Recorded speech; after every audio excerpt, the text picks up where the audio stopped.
sang hianin irin nom min mukti ke trom kai lo hi tranem lovin trong kai lo ma ila ina tho min mukti I trul silo I mangai na hi kadam chung la ani I milai nak na không ai na hia lai ril la fan so ve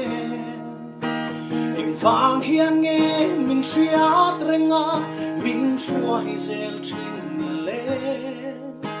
katan hian o I lu ani I ma hian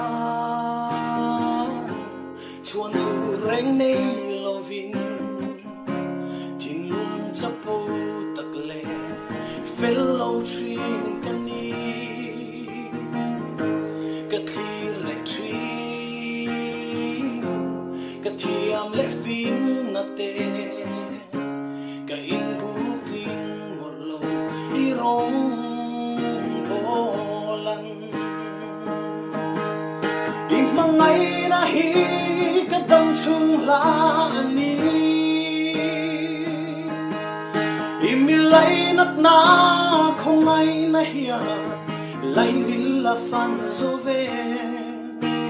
eng vang hian nghe min shriat renga min shuai zel chin ni le katan hian o I lu ani ka zuyam che ka dam chung ni zong hia I mang na tan tin karong nin la ne ke ma hia kal kal se I na tho chu chu ka ngai lu ber til dang ain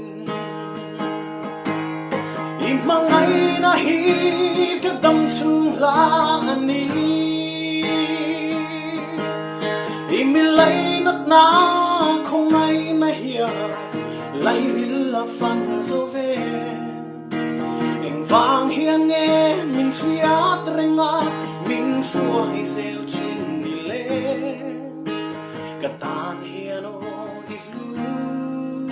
ani katan hian o I lu